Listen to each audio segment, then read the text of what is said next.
जय शिवराय मित्रांनो, आजच्या या व्हिडिओमध्ये आपण लॉंग टर्म ज्याला आपण एप्रिल आणि मेचा अंदाज म्हणतोय अशा अंदाजासाठी हा आजचा स्पेशल व्हिडिओ आहे।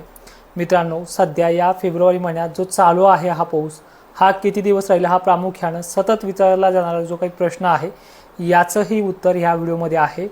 एप्रिल मार्च हे दोन्ही जे काही महिने आहेत हळद आणि कांदा उत्पादकांना टेन्शन आताच वाढायला लागले। या संदर्भात देखील ह्या व्हिडिओमध्ये आपण सविस्तर माहिती दिलेली आहे आणि तुम्हाला जे शॉर्टकट व्हिडिओ आवडतात ते आपण फेसबुक आणि इंस्टावरती देखील टाकत असतो। तर बघा ह्या व्हिडिओमध्ये काय सांगतोय, सध्या या फेब्रुवारीच्या शेवटच्या उत्तरार्धात जो काही पाऊस चालू आहे म्हणजे उद्याची 24 फेब्रुवारी ही कशी राहील हे देखील जाणून घ्या। मित्रांनो, उद्या 24 तारखेला अहिल्यानगर, शिरूर, कडाष्टी, परभणी, लातूर, नांदेड याबरोबरच यवतमाळ जिल्ह्याचा आणि अकोला, वाशिम, हिंगोलीचाही समावेश आपण करतो आहे। यामध्ये काही मोजक्या भागांना हा पाऊस पडेल। 24 आणि 25 ह्या दोन्ही तारखेचं कॉम्बिनेशन करतोय। काही ठिकाणी 24ला जर झालं नाही तर 25ला त्या भागामध्ये वातावरणही सक्रिय आहे। चालू असलेल्या वातावरणात किती दिवस राहील? प्रामुख्याने हा पाऊस जो आहे जो आहे पडेलच, वादळी वारे होतीलच किंवा गार वगैरे कुठे पडेलच, हे जे काही वातावरण आहे हे वातावरण आणखीन 3 दिवस राहणार आहे। म्हणजे आजची उद्याची 24 आणि 25 तारखेपर्यंत, कदाचित 26 तारखेपर्यंत राहील। उद्या 24 तारखेचा पाऊस काही ठिकाणी स्थानिक लेवलला नाशिक, धुळे, जळगाव या भागातही सक्रिय राहू शकतो। दक्षिण महाराष्ट्रातही समावेश आहे। याबद्दल आता मी जास्त काही बोलणार नाही, शॉर्टकट व्हिडिओमध्ये संपूर्ण माहिती दिलेली आहे।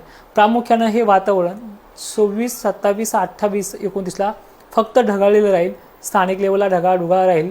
कोकण किनारपट्टीवरती पाऊस पडेल। त्यानंतर पुन्हा मार्च महिन्याची सुरुवात 2, 3, 4 तारखेला सुद्धा महाराष्ट्रात वातावरण परत एकदा सक्रिय होतंय। आता ह्या वातावरणाच्या अवकाळी पावसाचा जो काही रडार आहे यामध्ये जिल्हे जरी फिक्स नसले पण मात्र विभाग सांगण्यात यश येईल। त्यामध्ये प्रामुख्याने बघा 3 तारखेला दक्षिण कोकण किनारपट्टी, दक्षिण महाराष्ट्र, कर्नाटक भागांमध्ये किंवा मध्य महाराष्ट्र आणि विदर्भात स्थानिक लेवलचा पाऊस होऊ शकतो। 3, 4, 5 मार्च दरम्यान एक दिवस याच्यामध्ये बदल होऊ शकतो। 4 ऐवजी 5, 3 ऐवजी 2 असा मागे पुढे 1-2 दिवसाचा फरक पडू शकतो। हे वातावरण एकंदरीत 3 ते 4 दिवस राहू शकतं। यामध्ये पूर्व विदर्भ, मराठवाड्याचाही समावेश आहे। त्यानंतर ही परिस्थिती पुढे चालून जर आपण पाहिली तर ही 5च्या दरम्यान आणि 6च्या दरम्यान महाराष्ट्रातील एकंदरीत सर्व जिल्ह्यांमध्ये ढगाळलेलं, खानदेश साईडला सुद्धा, विदर्भात साईडला आणि पावसाची शक्यता राहू शकते। यामध्ये अवकाळी किंवा गारपीट पडेल असं मॉडेल अजूनही व्यक्त करत नाहीये, पण गरमी आणि उष्णतेचा कहर या आठवड्यात जास्त असल्यामुळे असे अपवाद घडू शकतात। 4 आणि 5 मार्च संदर्भात स्पेशली व्हिडिओ आपण देऊयात जिल्ह्यानुसार। तोपर्यंत फक्त सतर्कता कोणत्या तारखा आहेत या तारखेदरम्यान हा अंदाज आहे। पुढची अपडेट जी आहे एकंदरीत 19 मार्च पर्यंत, म्हणजे आता हे झालं 3-4ला, 5-6 मार्चला देखील वातावरण सक्रिय होते आणि त्यानंतर 13-14 मार्चला देखील वातावरण बनायला ॲक्टिव्हिटी वाढेल, पण ती दीर्घकाळ टिकेल्याची शक्यता नाही आहे। पण 19 तारखेनंतर 21, 22 आणि 25ला परत महाराष्ट्राला गारपिटीचे शेड्यूल्स पाहायला मिळत आहेत। त्यामध्ये प्रामुख्याने नाशिक क्षेत्र, धुळे, जळगाव क्षेत्र हे आज तथ्यता म्हणून व्यक्त करतोय। अजून यामध्ये बरेचसे बदल आहेत। यामध्ये आणखीन अशा ॲक्टिव्हिटीज आहेत ज्या शेतकऱ्यांना अजूनही चांगल्या पद्धतीने आपलं नियोजन करता येईल।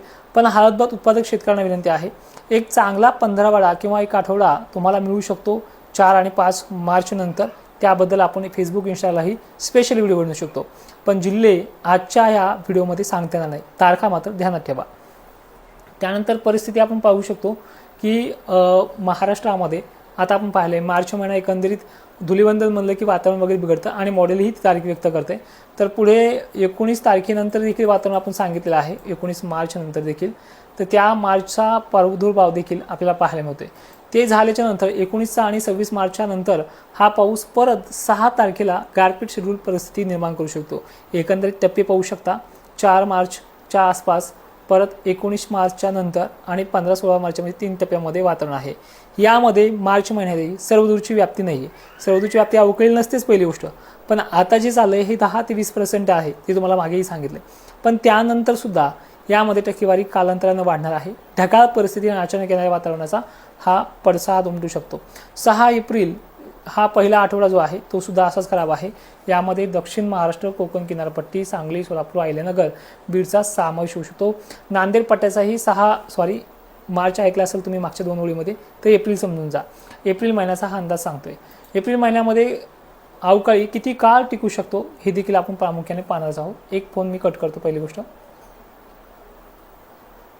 फोन करू नका मध्येच.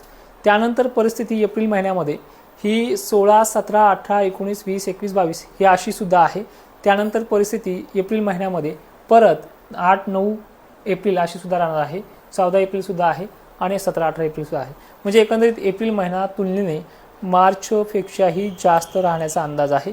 यामध्ये WDचा पाऊस राहू शकतो.